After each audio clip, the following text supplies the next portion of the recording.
Hi, everybody. This is Heather Lockett, and we're having lasting conversations. Today, we are with the absolutely glorious Cathleen Elle. Hey, Kathleen. Hey, Heather. It's so good to be here with you. It's And wonderful. Yeah, so we're zooming in. She is in Albuquerque, New Mexico, as we speak. Is that right? that's correct. I am. It's very correct. So I'm going to just say, as a bit of the introduction, from great tragedy can come great joy, serenity, and love, and many other things, and adventure and excitement. And so Kathleen is here. We're going to have a little sojourn today. We're going to have a little almost shamanic style conversationally journey and talk about things that have brought us to our knees and helped us rise from those very ashes and fears and notations of maybe unworthy spaces to really understanding ourselves from the deepest aspects and knowing that we have community and we have soul brothers and sisters who have our backs, whether in this lifetime, on this earth, and even from beyond. So, Kathleen, welcome, welcome, welcome again. Again, thank you so much for having me. I'm excited to be here. We met a number of years ago at a Celebrate Your Life event I do believe it was in Phoenix, Arizona. And kind of ironically, you're about to head back to Arizona for the Gem and Minerals show in Tucson, which is very cool. And what we were doing there was much like this conversation, we were gathering with people and we were tapping into the love and community and the resources that so many amazing practitioners and speakers had, and that they were sharing with all of us. And you were at the time still reeling from the death of your son. And I don't know if your book had been out yet, or that was part of this genesis was from these moments, from these serendipitous times that we come together, and we travel the world as we are called to be in the right place at the right time, and then what gets birthed from there. So Kathleen is an author of Shattered Together and a number of other books. She's been on all kinds of TV stations and radio stations and has had her own podcast, sharing her voice, sharing her vision and mission, and sharing her story of what was a very trying time and tragic time with the death of her son. And so, Kathleen, tell us more about your book, Shattered Together, and the culmination, or really the genesis from the last time we actually saw each other in person. Great. So, Shattered Together: A Mother's Journey from Grief to Belief it's called A Grief to Belief. And the reason why I wrote that in 2020 was because in 2010, my son actually took his life when he was angry at me and wrote a note saying that included he didn't want me at his service. And so, it was shattering. Yeah, I was a professional. I had no understanding of why he would take his life because, if I can save other people, if I'm being of service to others, how could I not save my own son? And so it really, truly shattered every piece of my heart. And through that journey and through all of the experiences and healings and plant medicines and masters of somatic processing and emotional processing, I got to heal through my own pain. And primarily since 2018 is when I stepped into a deeper healing journey. Mhm. There was plenty of healing prior to that that led me to the ability to step into a deeper healing journey. But what's really helped me is the plant medicines and regenerating images and memory. That's the emotional processing that I became a master in. And through all of those experiences, what the gift that my son has given me and continues to give me is the ability to know that we create so many limiting stories and live by those limiting stories, and then continue to repeat those limiting stories until we become aware that we're doing that. And as we go within, we find, or I have found, that I am the love that I was seeking on the outside for so many Mhm. years. Through most of my life, like, I belonged to 3 different churches, I was married 3 different times, I was a politician, a business owner, a I served for the governor. I was a lobbyist. So I had had a lot of seeking on the outside. And every time that I mm, advanced in my career, I still didn't feel like I was enough. So I continued to seek on the outside, seek, seek, seek. And through this journey, I've realized that there's no need to seek on the outside, that I'm the love that I was seeking for, and that I get to share that love in whatever way that I serve. All of that is just so beautiful. And so many things to tap into. We can get into. I was thinking with the show, we've had folks that talk about their careers and the achieving success, which is great, and all the while also acknowledging that we can do both. We can have whatever the success looks like, but it's from within first and always and foremost. And what you were talking about is our limiting beliefs and that we can be living these what seemingly amazing lives. And maybe they are for those moments, but where is it now time to go, okay, done? Because now you're about to step into something more. That was that limit. And now you've reached your limit and you're going on into something even greater. Um, so tabling the career part for just a second, how old was your son when he had that moment? He was And you 19. both had, he was 19 at that moment. Mm. And when, so in those moments, which is absolutely shattering, where, and I'm sure, and you work with moms, you work with parents who have had a million of those moments. And this is part of your work right now is when we take on that burden of the woulda, coulda, shoulda, and didn't I see it coming? And in the God forbid something happens in a quote angry moment. Tell us about those facets of this journey. Well, it's interesting as you're talking, what I realize is that the limiting stories that I had been telling myself up until the point my son took his life exasperated. They got bigger Mhm, as you know, he struggled throughout his teenage years, and not once would I have thought he would have really completed suicide. However, he did attempt suicide at 16. And, I did everything that I could, and still in my mind, I thought it wasn't enough. And mhm, so when he did take his life, I totally turned everything, all of his actions back into me. I would mhm, have, I could have, I should have. I didn't. How could this happen? And the fact is, we have zero control over what anybody else does in their life. mhm, We only have control over what we do. And as we step into that judgment of self, we realize that judgment started long before our soul even came here. Now, when my soul came here, my mom was pregnant for me and she lost her only son.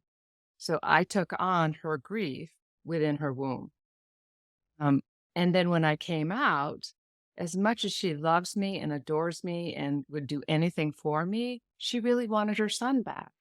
So the story I created, even as a 1 minute old child, was mhm, I'm not worthy to be here. I'm not lovable. I'm discardable.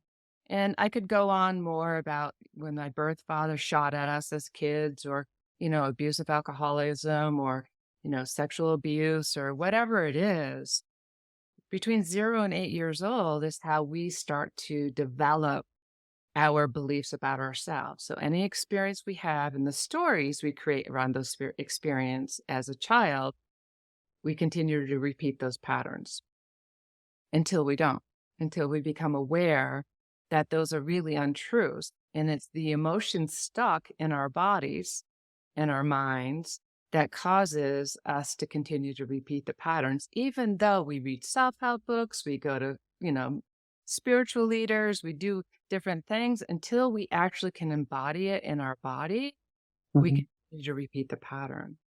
So it's really about becoming aware that there's a limiting story that's been created around any experience, and then actually redeveloping or recreating a new story within our body. And it can be simple after a while. And as you step into it, it can be challenging as well. It's so very, very true. And also with a good guide or a number of guides to help along the way, because we can have memories and then sometimes our mind may or may not play a trick on ourselves. And so it's really great to have somebody in a support role that is very clear and conscious and can have your back. So for those who may or may not know um, a birthing story such as what you were just sharing, so that your mom, had she miscarried or were you one of a twin, that kind of a loss that you had absorbed in, where did that piece of it come from, as a matter of fact? So, my brother was 9 months old, I believe, which is a little Ah, bit years, in the yeah. months for Sid. So he died sudden, you know, Okay. yeah. And it rocked her world, and she Yeah. didn't know that she was pregnant for me at the time. Um, and she took medication to keep her calm. It just I hold no blame or shame anymore or Of course resent. not. And Yeah. for years, I didn't know why, but I resented my mom for years. She stayed with the abusive father for, and I don't even like to label him that now, Right. Right. there's just like, they do the best they can. We all do the best we can with what we know and with all the love in our heart that we know. And so I really do believe I was born to my parents because it was my purpose to. It was my Mhm. purpose to experience the pendulum of deep pain and, I could say, trauma, but deep experiences that are very challenging. So where I could recreate stories around that so I could be the person that I am today that can hold sacred space to help guide people through their own journey. And I always like to say that I am not your healer. I'm not your healer. I Right. am in a safe space so where you can explore finding your own power within. So I really like to hand it back over to the individual for them to realize that they have the power within them to do anything just like I do or you do. And so the trauma is generational as well. My mom, so in an ayahuasca ceremony, if I may, like one of the ceremonies I realized is that my grandma lost her only son, my mom lost her only son, and I lost my only son. There's three Wow. Wow. Okay, now we're at some of the goosebumps part of the show. Yeah. We right. get to tears and goosebumps many, many times. So that's very powerful, Kathleen. And I could feel my whole body had chills as well. So Yeah. it is beautiful. And in the ceremony, because I had done so much healing already through my own journey of Logan living in the spirit world, Right. I was able to literally go back and feel the sorrow and the deep pain and the judgment and the shame my mom held, my grandma held. And so those are generational strings Right. that ended up in my body in addition to my own pain and trauma. And so in that ceremony, I was able to see them with more compassion and experience what Mhm. they were holding in their body. And not only did I was I able to experience that with the love of the Icaros and the shamans and guides that came in, that I didn't have to do it alone. That's Mhm. the other thing, is that we're never alone. That I Right. realized, as much as I thought I was always alone, I'm never alone. We're never alone. With their support, I was able to help transmute my mom's pain, my grandma's pain. So where I ended that generational trauma. So my daughter now doesn't have to fear the loss of her only son if she has a son or when she has a son. Right. Oh, I love everything about that and these trauma lines. And very briefly, I had a moment not that long ago, or maybe a couple of years ago, that something had come into my awareness that I recognized. Um, and I banged on the fridge, and I think we had a bunch of family pictures on the fridge, and I said, "This is it. I am not passing any of this down to you knowingly." Now everybody has their own journey, but to your point, I was very specifically recognizing some traits and come froms in these generational pools that I said, I am not going to pass this on. This is my piece. I'm taking ownership of my piece right now. So a lot of people actually don't even, including me, and I'm sure you, Hmm. well, Heather's, we don't even realize why we choose what we choose sometimes. We have no idea. It is so almost freakishly ingrained and within us. And to for me, I keep learning to let myself off the hook. We didn't know. We don't know what we don't know. We really don't. And whether that's even if there's physical issues going on or, family construct or you're just oil and water with somebody, there are so many things that can be playing through that we have no idea and that's okay. Yeah. Yeah. And what is also beautiful about that, you go 7 generations back and Right. generations forward. That's right. So Sunday, my daughter went to a sound healing um, workshop, and she came back and she shared with me that she transmuted some sexual energy that she was holding on to. And then this past, yes, Tuesday, I had a nightmare that rocked me to my core. And it was about rape and sexual trauma. And, it wasn't just myself, but it was with people I've had friction with in the past that I had no idea that I'd had friction with.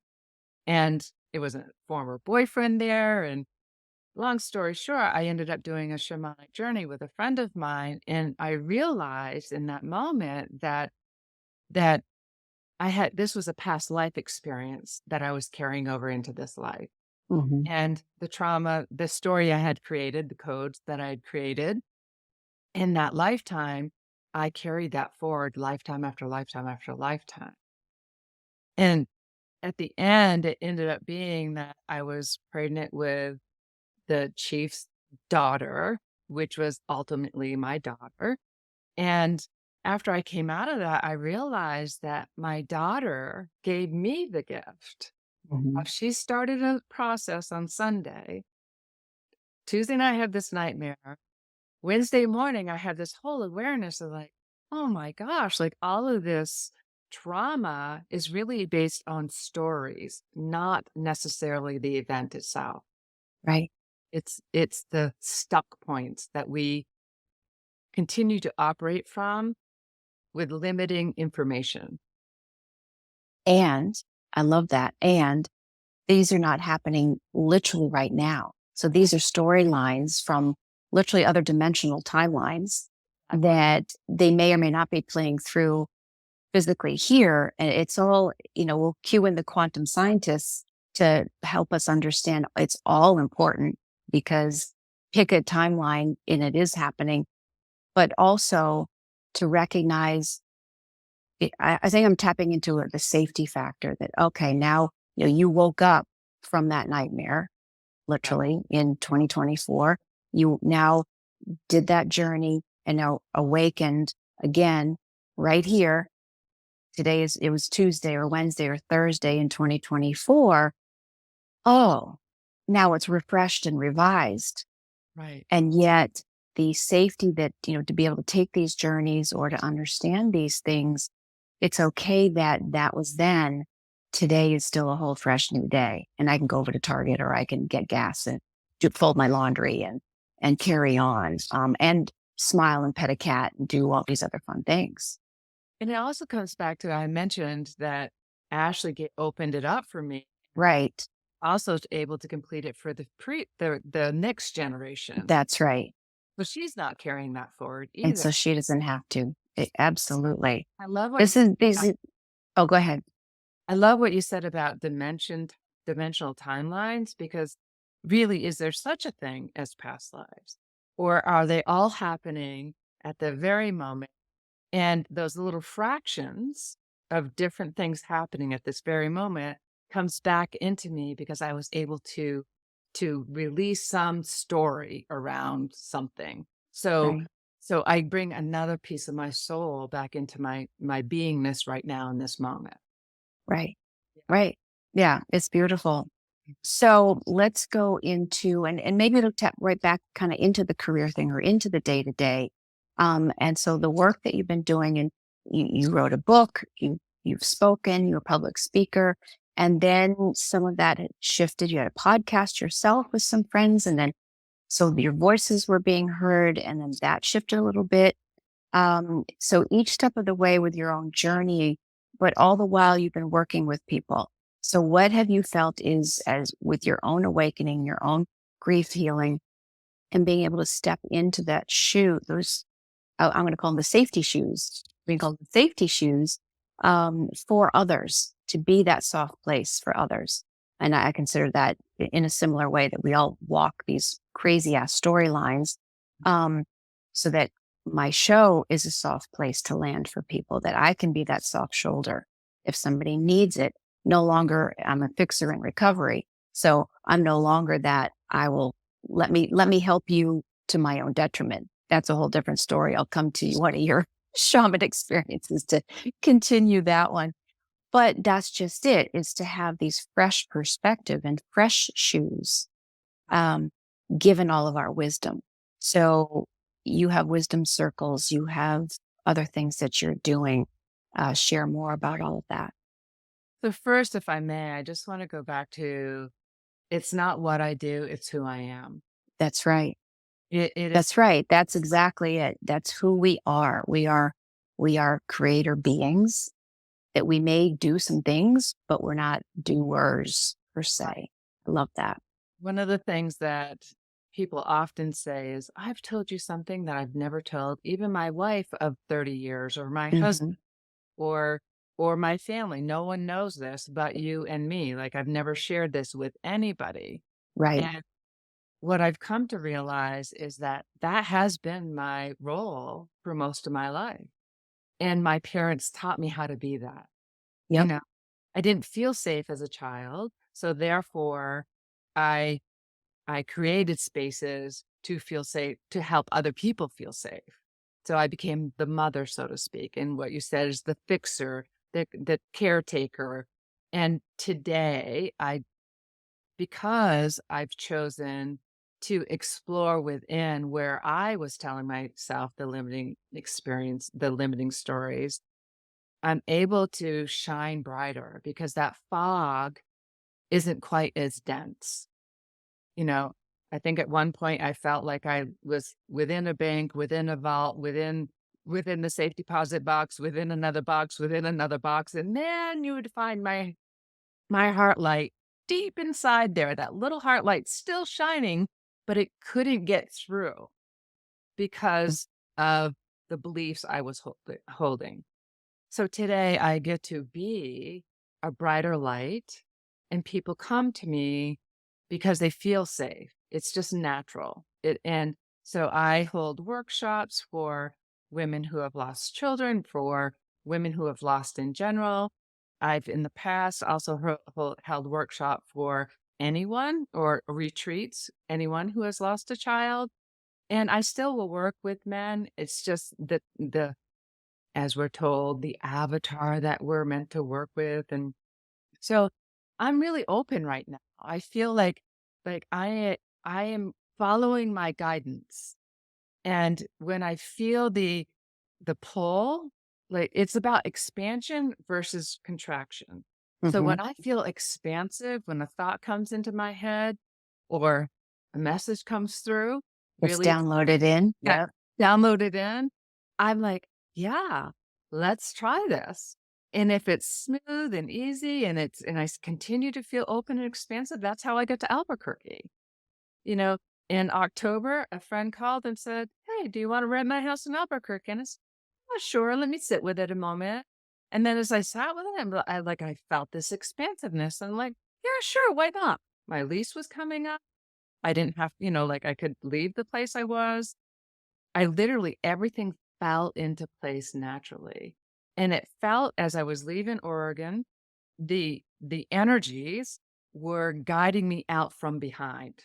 So Hmm. it's almost like taking all the energy that no longer serves me and keeping it back so where I could just move forward. And as I drove into Albuquerque, I could feel them leading me into Albuquerque.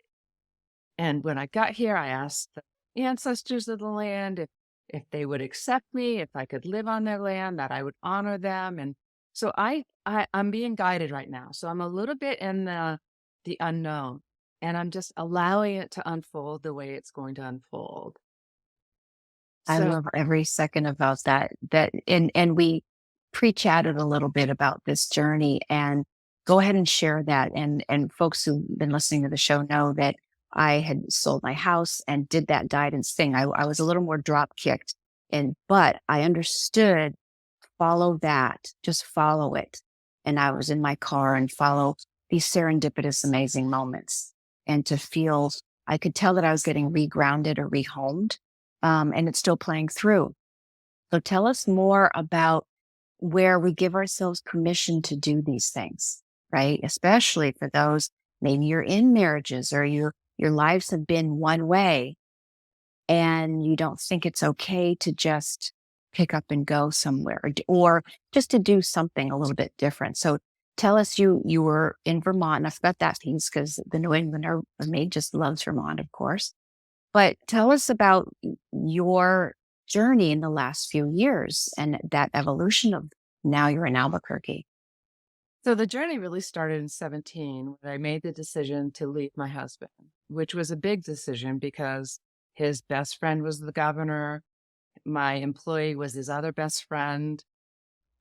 It also created this space of the unknown and whether I'd still have a job or not. I was an executive at a commercial contractors association in Vermont, and I knew that by me making this choice, I was really changing my life completely. Huge. That's massive. And I knew I needed to. There Right. were sign after sign after sign after sign for years for me to step into my power. And I stepped into my power when I was supposed to step into it. So I have Mhm. no judgment over how long it took And me. not a minute sooner. This is Not it. Again, we let ourselves off the hook. Right. Not a right, minute sooner. Yep. exactly. So in 17, I left my husband. I knew 17 to 18, I wanted to explore where I was going to go because I knew Vermont was, that was the end of my chapter of Vermont. And I was in my 50s to do Hmm. that. And Right. so I chose in 18 to move to Charlotte, North Carolina. And what I've realized now today that since I've been to Albuquerque, that Charlotte, for the years that I was there, my role was to dive deeply into my own personal healing. And writing Shattered Together was part of that. Hmm. Helped me, like, Shattered Together is probably the 15th iteration because at first it was full of pain. And that's Hmm. not what the message I wanted people have. I wanted people Right. to have tools and resources and hope and inspiration that no matter what you're experiencing, you have the opportunity to move through that and live a happier life. Hmm. Or a more joyous life, more so than happy, a more joyous life and connected. And so Charlotte for me was about exploring inside those traumas, those, ancestral pains and what I was carrying inside. When I moved to Oregon, I lived there for 2 years, and now I know today that Oregon was about cocooning, Hmm. about planting the seed and understanding and finding that self-love within. I did a journey with Bufo, several journeys actually, and one of the questions I asked is, I wanna know what love feels like, because I truly thought that I knew what love was, and yet I didn't feel that love. I didn't feel me receiving that love. And through that experience, it was like, "Oh my gosh, I am so much loved." Like, we're so insignificant, but so significant at the Hmm. same time that every thought, every word, every interaction I have matters because it shifts the energy in one way or another for the universe because we're all tied together. We're all one. This chair, this desk, this computer, the air, persons, whatever we are, we're all connected. It's all energy. And so in Oregon, it was about planting that seed and nurturing myself and loving myself and understanding what loving myself really meant and Hmm. exploring that. And some teachings were really difficult. They were really hard. And as I went through some of those difficult experiences, I was like, oh, yeah, that's where I was judging myself again. That's where I wasn't loving myself. That's where I was trying to prove to someone I was worthy to be sitting at that table, you know? Mhm. And so it was the realization that the suffering really comes from within. It's us resisting what is. And so in Oregon was about nurturing myself. And on the way here to Albuquerque, I've only been here a couple of months, not even yet. And I know that here is about the flower blooming. It's about expanding and opening and sharing that in the world. I've Mhm. already connected with more people here in less than 6 weeks than what I did for the full 2 years in Oregon. And that's okay. No judgment. It's just, I know it's the journey I'm on. Right. And I get excited about, or in curious more so than excited, curious about what's being presented. The Mhm. other night, I was invited, I was working at this clothing store. Like, I took a part-time job at a clothing store because I love clothes. I love to make people, dress people so they feel better when they walk out of the store. Their energy changes. And Mhm. so I took a part-time job just so I could get to know the community and I could share my light no matter where I am. And a customer came in and she was playing at a local brewery and she goes, "Why don't you come by?" And maybe I will, which is not a place where I normally do go, but she offered and it felt expansive, so I took it. So before I left, it was like 7 o'clock at night. Yes, I know that's early. Yet at 7 o'clock at night, I was like, I'd love to just put my pajamas on and just curl up. Yes. And Yes. I knew that was the ego. Right. I was going somewhere that was unfamiliar in a place that I don't normally go. And so I'm like, okay, I know I'm being guided, so I'm just going to go. So as I pull up to the brewery, a car pulls out of a parking spot literally right in front of the brewery. I pull in, and the car in front of me has a license plate that includes 33. Now, 33 is my son's sports number. And that's one of the numbers that often shows up when I'm in the right place. And so I'm like, oh, this is great. And I was absolutely in the right place Right. for a number of reasons. I don't need to go into that story, but it's just, it's trusting the instinct. And I think one of the things that I really would love people to explore within is to feel how you feel inside when before you make the choice to do it, Mhm. whether it's to stay with a husband or to not, whether it's to go to dinner or not. Feel inside. If you feel expansive, step through the fear because the fear is what holds us back. And the fear is created from the untruths that we've told ourselves somewhere, sometime within our lifetime or lifetimes, or what you're carrying from your ancestors. Wow. Wow. And I love the kismet, those little winks from the universe. And occasionally I'll get little signs like that and say, okay, y'all are just showing off now. It's really funny. But that's just it because they can, when we do doubt, and especially when we're stepping into a place or, you know, what's dark around the corner, so to speak, if we're literally turning down a road we've never driven down. So we, like you were saying earlier, we're never alone.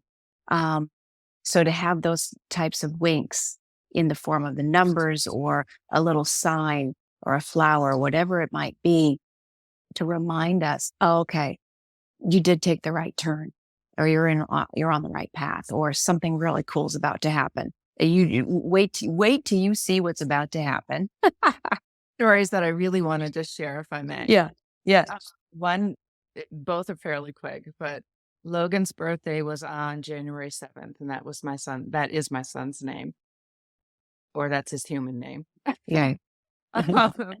And I went to a local, social hour here in the community that I live in, and a number of women were going to go to a drag show on Logan's birthday. This is the Friday night, and his birthday was on a Sunday.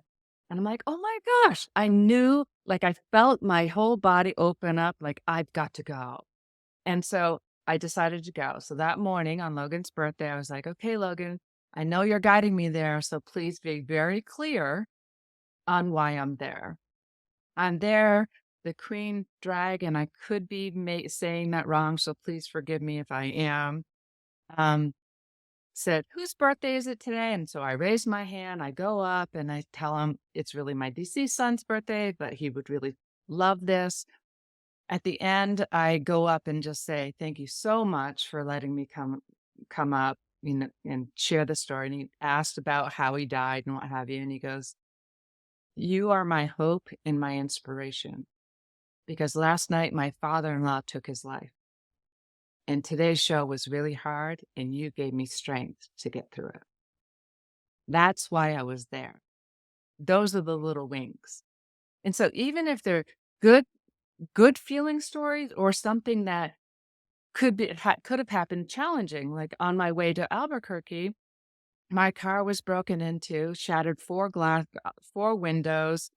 They pulled my clothes out and threw it all over. Thankfully, the security guard was there. Logan's ashes were in there. My passport was in the car. All my office, like a lot of stuff was in there. Your house on wheels.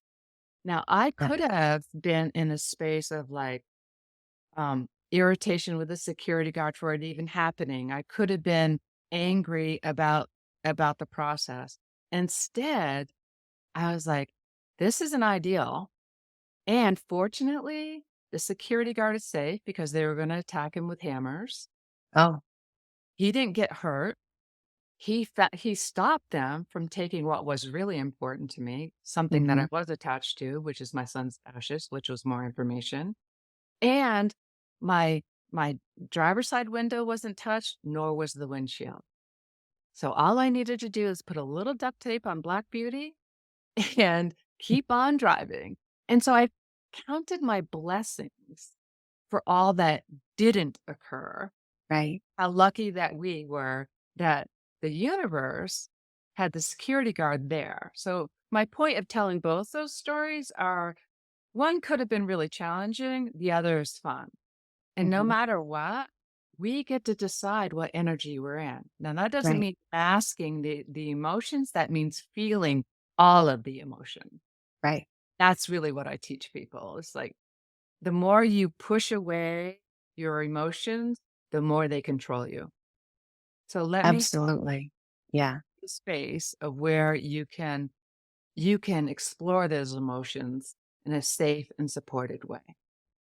Absolutely. So those are two really outstanding storylines, um and again, the right place at the right time, because we just never know whose life we're about to touch, including our own. And then exponentially. So we're saying what energy are we bringing, or where is it that the proverbial hug and a handshake, that could be the best medicine for someone that you have no idea that they need that in that moment. That's But how it could literally save a life. yeah, Again, not even fixing and healing, but seriously, right. that smile, that connection, that message, that hug or a handshake, that when someone is seen in a nanosecond could literally change everything. It did for that security guard. I will tell you that he was prepared for me to yell at him, to accuse him, Oh, blame him oh, because it was an area that I didn't know that there were a lot of break-ins. It was okay. part of the environment there, and I wouldn't have expected it. It was like at a Marriott, so, I wouldn't have expected that would have happened. However, Right. the security guard, you could tell he was very tense. He's like, "I tried stopping them," and he was really Oh, like, oh, "Oh my gosh, are you okay? I'm so glad that you're okay. Let me right, hug. Thank you so much for seeing what you did see." And like, I appreciated him, right, and his entire energy shifted. He brightened up, he smiled, and I'm like, I changed his day for the right, good right, versus feeling guilty because the car got broken into at all. right. Well, there's that shift, and you had used the word we decide. Some might say choice. We have choice points of, so were you going to freak out all of the things that did get broken and taken, so shirts and clothes, or go, oh, I'm so glad we're safe. I'm safe. This guy is okay. If they needed something so badly, that's on them. And what's important and of value is is safe with no harm. And that's the great gratitude. And the great gratitude without the bliss bubble. You mentioned that too. We feel our feelings. And if something is scary, we go, ah, that was really, really scary. And then we move on. Oh. Yeah. Well, we move through it to get Yeah. where we are. Mhm. Like if we're if you think about, you know, I don't even know what kind of analogy I would use, but you think about when you are pushing against, let's say, trying to push a boulder uphill. Right. You're pushing the boulder uphill. I can do this. I can push through this. I can handle this. I'm just going to avoid the feelings. I'm just going to keep moving. That causes dis-ease in your body, dis-ease with your relationships, dis-ease with your life in general. In general. So why not sit with someone or a group of people who can understand where you are? They don't know it because they haven't experienced your experience, and they do understand it because they've had something similar. And Right. so why not be in a space where you're being supported, where you're creating this energy of a vortex of releasing, not even releasing, dissolving. Because there's Mhm. nothing we have to do. It's dissolving. There's nothing wrong with us. We talked a little bit about this before we got on. It's like, there is nothing wrong with us. We do not need to be fixed. Right. What we get to do is to be curious why we're feeling the way we're feeling and go deeper into it instead of avoiding it and or masking it or whatever else we want to say. So true. So very, very true. And one of the things that I was going to ask is, as you have worked with a number of people, and you were mentioning about your support system, do you find that you maybe we have different support systems? So you could have family and your neighborhood friends or your neighbors, and then and do you get their perspective when you're asking for help? And then when is it actually good to step out and have third party or have people with other perspectives? Because maybe, um, family members, they're coming from maybe too much baggage, if you will. Uh, so walk us through some of that of where is a good, fresh set of eyes, great perspective, where people would have your back in ways that you would not have necessarily expected. So everything is feedback. Hmm. Every experience is feedback. Right. Along my journey, there have been friends and family members who have dropped away because the way I have needed them to show up, they're just not able to for whatever reason. It's not about you, it's about them. Mhm. And when you're projecting onto them that they need to show up a certain way, you're also judging them. You're judging yourself. And so it's really not about someone else's perspective. It's about a space that feels safe to you, Mhm. that you can express whatever needs to be expressed with the willingness to be guided through that. And so that's what I feel like you're talking about, Heather. And Mm. maybe I'm not understanding your question. No, no, that's perfectly true. It's all perfectly true. What I think where I was thinking is we're tapping into the same thing. It is sometimes um, we think our besties, Yes. they are our besties until they can't, because maybe they haven't walked these particular shoes, or they have different needs, or they've seen us only in a certain light and not in a different possibility. Got it. So yeah. So when I first started along this journey, when Logan actually took his life, the people who showed up out of nowhere, like, I would not have expected them to show up. Mhm. People who didn't show up, and I was angry, and I really felt resentful to them for not showing up. Like, how could you not show up? You're one of my best friends, or you're in my family. How could you not be here to support me? Right. Or it could be my own story. I was dating a wonderful man and had been for 5 years. He lived 3 hours from me and very close to Logan and Ashley. And through the through the immediacy, he was the one that kept me sane. Mhm. Through planning the service, through flying to South Carolina from Vermont to pick up my son's ashes to go. Like, it was intense. And then after that, he never showed me a tear. There were, like, for me, I was projecting onto him, like, listen, why are you not crying? Why are you not here with me in the depths of this pain? But what he was doing later on, we ended the relationship not in a healthy way, mind you. I ended the relationship not in a healthy way. But what came from my healing journey was the realization that he could show up the way he was, and he was showing up the way he thought I needed. He Right. was the strength. He couldn't cry in front of me. I could cry. He could try to talk me out of that. Like, and he was doing the best he could with what he knew because I didn't express to him what I needed.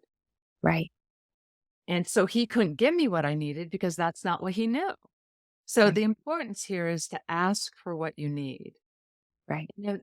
If they can't show up for you in that way, then it's worth more exploring on how they do show up. Right. So it's really not about pointing fingers to someone else. It's about Right. expressing what you need in a healthy way. And again, that's what I teach. That's part of what I teach. So it's coaching and um, emotional processing or exploring, emotional exploring more so than processing. Um, And so today we're best friends. He actually drove me across the country from Charlotte, North Carolina to Oregon. We're really good friends because we had the conversation later about what I needed versus what he was experiencing. And it was a healthy conversation and there was no blame and there's deep love for each other as friends. And so that's all you can ask for. I That's hope I really all you answered can. your question. No, it's beautiful because within the whole vignette covers so much of what we were both kind of tapping into. And sometimes it's what do we need in a moment that and this is just me saying, well, someone needs that clear head. Like and I can be that. I can make a phone call and I can make sure someone gets on a plane. And it's very, there is such a thing as business at hand, which is different than the tsunami of emotions, period. And then what are the love languages, right? We can get into that whole conversation where each of us needs, we have these internal necessities that will spark us. If it's something verbal or a touch or don't abandon or personal time, whatever the 4 and 5 love languages are, that then can get addressed. But if we don't know how to speak that to say, this is what I need in this moment, um, that I think can be in these scenarios can be literally Herculean because sometimes we are literally out of body and shattered. So we don't even have to think that far. It's just nothing but an oh shit, now what scenario. But that you guys were able to go through all of that and come out a different side, the disco ball kept shifting into something else. And now it's shining and beautiful. And there are other relationships that Absolutely. just ended, Right. And just, we're done here. Right. just We're done. with no judgment again. Right. Right. And the one thing that I really would encourage anybody who is going through any kind of loss whatsoever Yeah. is to explore multiple ways because not one way is the correct way. It Absolutely. works for you. And for me, I went to suicide support groups. It did not work for me because they regurgitated the story over and over and over of how their loved ones died Right. versus How do I move through the pain of this? How do I allow all the emotions? And it's finding the right guide along your Mhm. way in that moment. I have had Right. many, many teachers, and I love every single one of them, from Colette Baron Reed to Greg Braden to Joe Dispenza to Dr. Deb Andela to Jack Canfield to like it's on and on and on. Right. And as I felt like I moved as far as I could with each of them, when I became like, okay, I know this. Yes, I know this. Yes, you've taught me that. Yes, you've taught Graduate level, you graduate. exactly. Right. Deep reverence for those Yeah. teachers, no matter if you like the teaching or not, no matter That's right. Oh, yeah. Most of the times it's an ass whooping. It just it, is. Yeah. ex- Yeah. It's not for the faint of heart. exact- Yeah. exactly. Uh, And really, I just have to just give a plug to plant medicine. You know, plant medicine and the indigenous community is what, well, let me just step back. Regenerating images, RIM, and going through that master level of processing and finding your emotions helped me get to the plant medicines. And plant medicines was a much faster way. It like cracked me open for me to be able to say, "Oh, that's a story." You know, that that's a, and then and then integration thereafter. You don't just go and do a plants and medicine ceremony and think your life yeah. is going to change because it's not. Right. It, there has to be integration thereafter. So finding, and I think I know what you're getting to, Heather, is finding the right guide for you is important because we're never alone. As much as you think you're alone and no one understands you, I promise you, people understand you. I I promise. love that you I love that you heard me. Like you could just hear me about to say, yeah, but don't get stuck because there are yahoos out there and they just want to trip out and they Oh can yeah, actually be quite dangerous. This is not what you're talking about. It's absolutely. it's literally serious work that you have to be guided and reintegrated back into body, mind, soul, spirit on this earth. And It's very vital. and Yeah. work with a taita or a shaman that you feel expansive with, you feel Hmm. safe with. Because if there's Right. anything inside you that doesn't feel safe, do not work with them. Right. Because there's some amazing, beautiful leaders and teachers and servers. They're amazing. Indigenous, white, black, doesn't matter what color they are, doesn't matter what body they're in. It's really how you feel with them.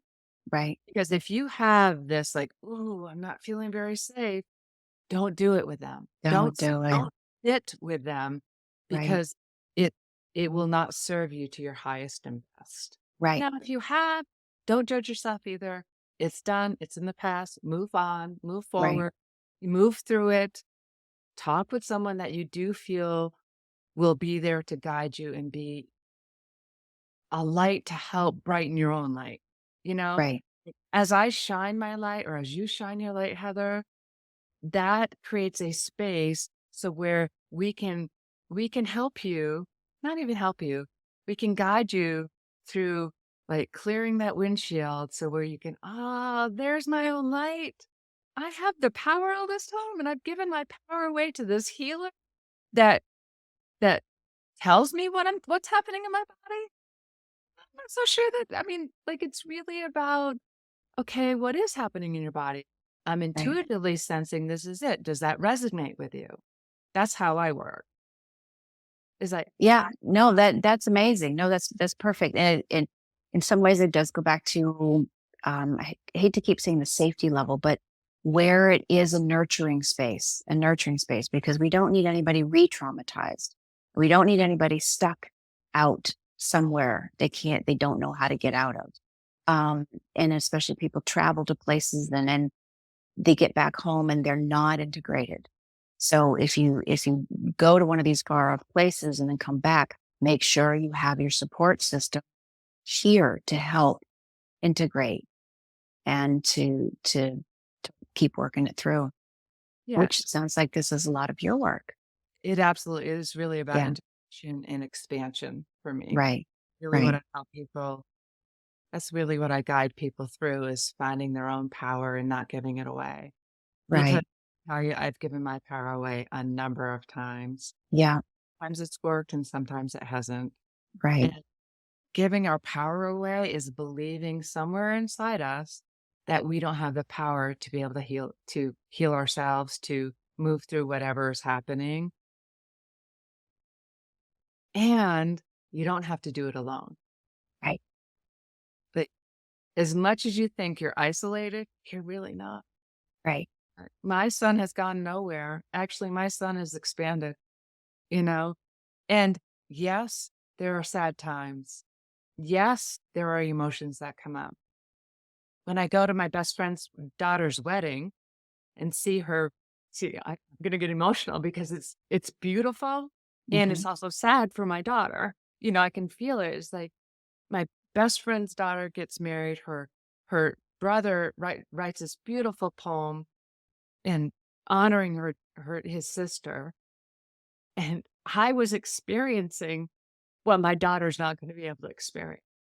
Right. And so that makes me sad. Right. And it makes me so full of joy and so much emotion of love that the two of them get to experience that today. Well, Right. Logan and Ashley experienced that here on earth, and she is experiencing it a new way today. So, Right. not once do I ever feel like my son is not here. I feel like I had to I got to grieve his physical presence being here, Right.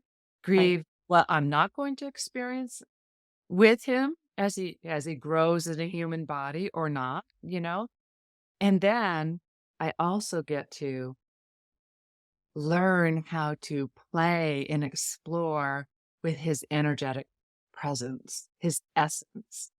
And there's nothing more beautiful than feeling the essence of someone's soul. The essence of his soul is so big.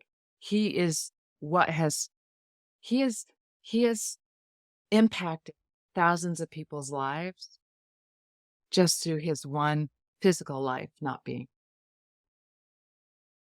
Is there any better honor? I'm just like, oh, it's just beautiful to me. Now, could, would I take it back? I mean, if he could be here physically, I absolutely would. Because I would love for him to grow old with his sister, and yet Right. that wasn't our journey. Right. Like, I absolutely believe that we choose, before we even get here, who our family is, what some of the most important, um, transformational experiences we're going to have, and I believe his presence was to leave this earth early, now maybe not by suicide, I don't know that, Hmm. for me to step into my own journey of healing so I could help other people heal. And Right. the same with his sister.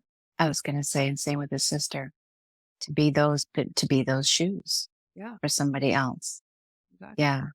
Yeah. Oh, Kathleen, this is just so, so beautiful. I know we could keep going for the longest time, but is there any last nugget that you would like to share? And of course, where can people find you?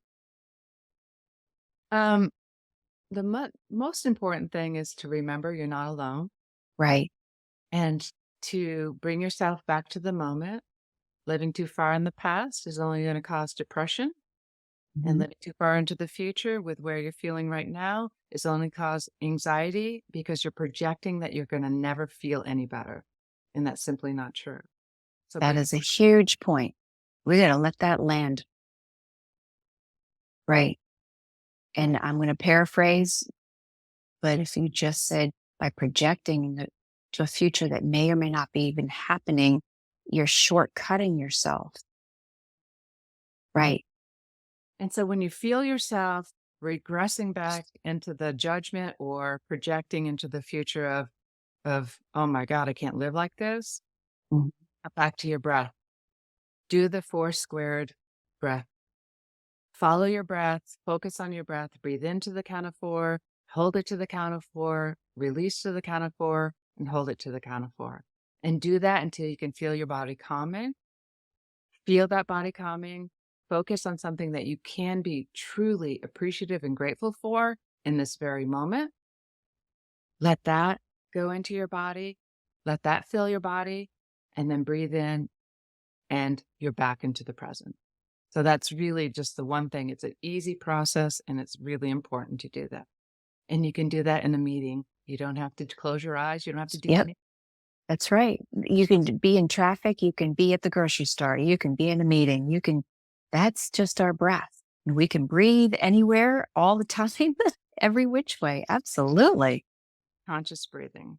So how you Yeah. find me right now is Uh-huh. CathleenElle.com. So it's my full name.com, or Kathleen Elle Inspires on social media, Facebook, Beautiful.